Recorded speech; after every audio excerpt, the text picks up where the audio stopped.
Today on review, we are looking at Mass Effect for the Xbox 360. The story of Mass Effect is, of course, you play as a male or female version of Captain Shepard, who you are being pretty much thrown to the fray as the fourth human Spectre, pretty much a super soldier for a council of aliens, and end up finding out that one of your fellow Spectre have betrayed everyone and have found a ship called Sovereign, which of course is a Weeble, and the prophecy of pretty much a damnation of every species in the galaxy is set off by you finding a beacon, and the story pretty much pick up from there as you are hunting down Selwyn and the spaceship itself and trying to figure out who the Weeples are and why they're coming and how to stop them. The higher point of Mass Effect is of course the mythos of everything. You have a huge diatext of information and insight to the universe, how every little thing works, how every race is came to be, the character types and everything. This is a game, if you want to be invested in the universe and know everything about the universe, you can do it at a obscene amount. Might it be through audio logs or in-game reading, you will have a unlimited amount of knowledge at your fingertip. But outside of the mythos of everything, this is mainly a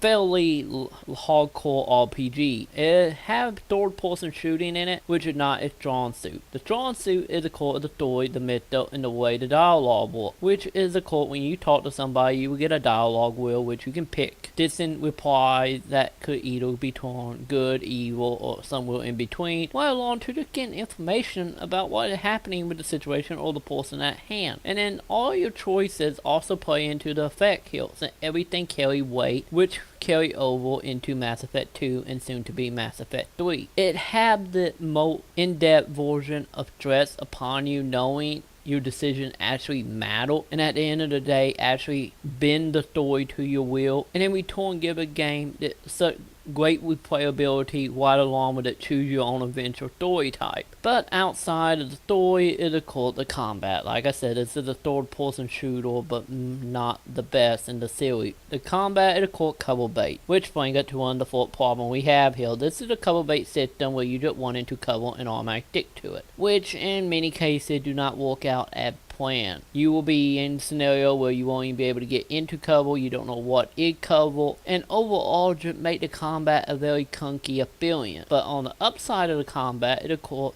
depending on what teammates you bring along with you on your mission, which you can pick from at the beginning of every mission you go upon, you will have the biotic or hacking ability, which you will have a glowing wheel letting you use them ability, and in return will stop the game and make it pretty much a turn-based RPG to you pick what you want everybody to do and they will do it. And the squad commands are fairly simple with telling them where to go, or you can tell them to come back to you or focus on the enemy themselves. So in return you can play this whole game by just playing in menus and playing it like a turn-based RPG, which is mostly the only real enjoyment you can get out of this of the combat. Well, you put it down to casual and one and gun through it, which for anybody who want a shooting experience that is heavy recommended without your achievement hunting. But on the other bad side of this is of course you can go planet to planet and go through solar systems and land on certain planet, which when you land you have the ability to drive around in a vehicle called a Mako, which drives like a RC vehicle with a broken controller. This is the most infuriating thing to drive in video game history in my book. If you're on an open planet, it's not so bad. The problem is that when you start getting into terrain that have mountains or holes, or in the main storyline when you are forced to drive it,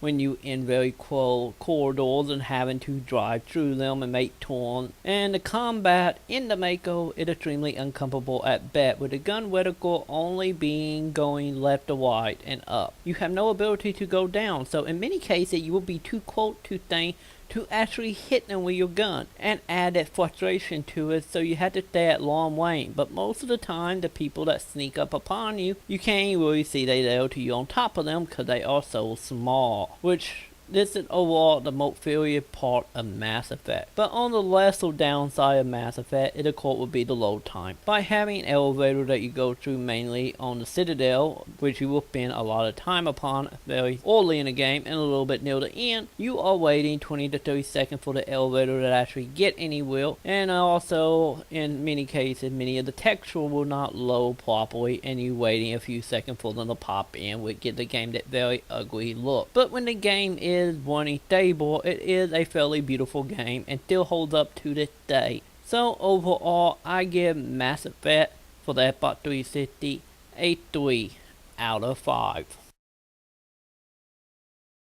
You have the right to remain silent. I wish to God you'd exercise it.